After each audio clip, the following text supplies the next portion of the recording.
सरस्वती शिक्षा समिति पाली की ऑनलाइन कक्षा में आपका हार्दिक स्वागत। अभिनंदन। कक्षा 9वीं, विषय संस्कृतम। षष्ठ पाठ भ्रांत बालक भ्रमित बालक भाग 4। इस वीडियो में हम षष्ठ पाठ के शेष प्रश्नोत्तर करेंगे। अभ्यास प्रश्न। प्रश्न क्रमांक 5। स्थूल पदानि अधिकृत्य प्रश्न निर्माणम कुरुत। स्थूल पदों को आधार लेकर प्रश्न निर्माण करो। क स्वादुनि भक्ष्य कवलानि ते दास्यामि। स्वादुनि यानी स्वादिष्ट, भक्ष्य कवलानि खाद्य सामग्री के ग्रास, ते यानी तुम्हें, दास्यामि यानी दूंगा। स्वादुनि पद में प्रथमा युक्ति का बहुवचन रूप है, तो यहाँ जो है प्रश्नवाचक शब्द प्रथमा युक्ति का बहुवचन कीदृशम एक वचन का रूप है, कीदृशे द्विवचन का है, और कीदृशानि बहुवचन का। कीदृशानि भक्ष्य कवलानि ते दास्यामि लिख के अंत में प्रश्नवाचक चिन्ह लगाएंगे। ख चटका स्वकर्मणि व्यग्र आसी। चिड़िया अपने कर्म में व्यस्त थी। स्वकर्मणि पद जो स्थूल पद है और इसमें सप्तमी युक्ति एक वचन का रूप है, तो किम शब्द सर्वनाम नपुंसक लिंग में सप्तमी युक्ति एक वचन का प्रयोग इसके स्थान पर करेंगे। तो चटकः कस्मिन् व्यग्र आसीत् करके प्रश्नवाचक चिन्ह लगाएंगे। ग कुकुरः मानुषां मित्रम् अस्ति। मानुषां पद जो है स्थूल पद है और इसमें मानुष शब्द है और षष्ठी युक्ति का बहुवचन रूप है, तो यहाँ प्रश्न निर्माण करेंगे। तो किम शब्द सर्वनाम पुल्लिंग की षष्ठी युक्ति का बहुवचन लगाएंगे। केसाम, तो कुकुरः केसाम मित्रम अस्ति और अंत में प्रश्नवाचक चिन्ह लगाएंगे। ग सह मेहतीम वेदुषीम लब्धवान। उसने बड़ी विद्वता प्राप्त की। उसने कैसी विद्वता प्राप्त की, तो कैसी को संस्कृत में कीदृशी शब्द का प्रयोग करते हैं, तो सह कीदृशी वेदुषीम लब्धवान लगाकर प्रश्नवाचक चिन्ह लगाएंगे। ड रक्षा नियोग करणात् मया न भ्रष्ट वयम इति। रक्षा नियोग करणात् में पंचमी युक्ति का एक वचन रूप है नपुंसक लिंग में, तो यहाँ पे किम शब्द सर्वनाम का प्रयोग करते हुए नपुंसक लिंग में पंचमी युक्ति का एक वचन करेंगे। कस्मात् मया न भ्रष्टव्यम इति और अंत में प्रश्नवाचक चिन्ह लगाएंगे। प्रश्न क्रमांक 6। एते वै नमः, इन सब को प्रणाम।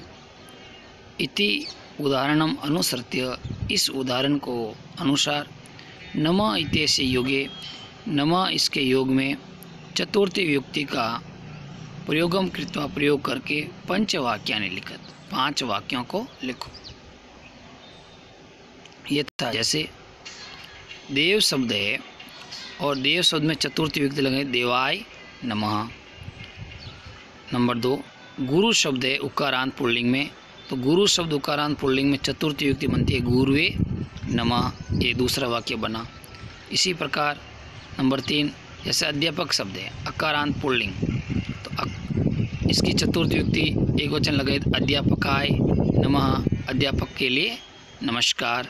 नंबर 4 वासुदेव शब्द है वासुदेवाय नमः, वासुदेव के लिए नमस्कार। नंबर 5 कृष्ण शब्द है अकारांत पुल्लिंग, तो इस कृष्ण शब्द के कृष्णाय नमः। इस प्रकार ये 5 वाक्य नमः शब्द का प्रयोग करके किया है। प्रश्न क्रमांक 7। क स्तंभे समस्त पदानि ख स्तंभे च तेषां विग्रहं दत्तानि तानि यथा समक्षम लिखत। क स्तंभ में समस्त पद ख स्तंभ च यानी और ख स्तंभ में तेषां यानी उनका विग्रह दत्तानि विग्रह दिया हुआ है, तानि यथा समक्षम लिखत, वे सब उनके सामने लिखो। क स्तंभ में क दिया हुआ है दृष्टिपथम।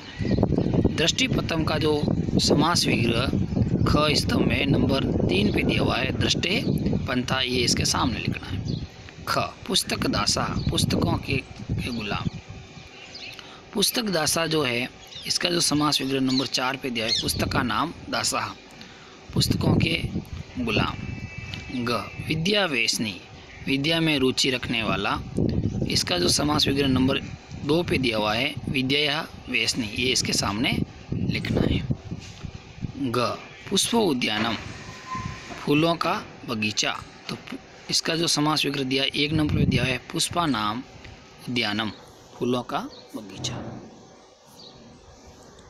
प्रश्न क्रमांक 7 का 2, अधोलिखित पद युग्मेषु एकम विशेष्य पदम अपरम च विशेषणम च विशेषणम विशेष्य पदम च पृथक कृत्वा लिखत। नीचे लिखे पद युग्मों में एक विशेष्य पद और दूसरा विशेषण पद, विशेषण और विशेष्य पद को अलग करके लिखो। क खीन बालः, दुखी बालक, बालक कैसा है, दुखी है, तो बालक शब्द की जो विशेषता बता रहा है वो खीन शब्द बता रहा है, तो खीन विशेषण पद हो गया और बालक शब्द हो गया विशेष्य। ख पलायमानम स्वानम, पलायमानम भागता हुआ कुत्ता, कुत्ता क्या कर रहा है, भाग रहा है, तो पलायमानम जो शब्द है वो विशेषण पद हो गया और स्वानम पद हो गया विशेष्य पद। प्रीतः बालकः, प्रसन्न बालक, बालक कैसा है, प्रसन्न, तो विशेषण पद तो हो गया प्रीतः और बालक का शब्द हो गया विशेष्य पद।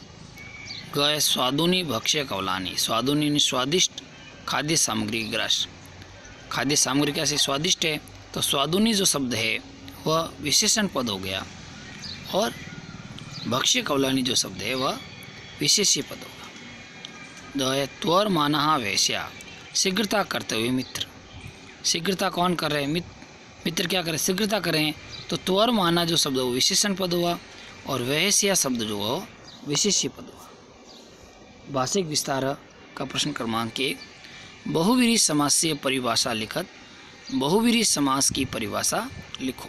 उत्तर नंबर 1, यस्मिन् समासे पूर्व पदम उत्तर पदम च प्रधान न भवति। यस्मिन् जिस समास में, यस्मिन् जिस समास में पूर्व पदम उत्तर पदम च, पूर्व पद और उत्तर पद प्रधान न नहीं भवति होता है, जिस समास में पूर्व पद और उत्तर पद प्रधान नहीं होता है, परम लेकिन अन्य पदस्य प्रधानता भवति, अन्य पद की प्रधानता होती है, तत् बहुव्रीहि समास कहते थे, उसे बहुव्रीहि समास कहते हैं। सभी भैया गृह कार्य के जो प्रश्न हैं वह उत्तर पुस्तिका में करेंगे। धन्यवाद।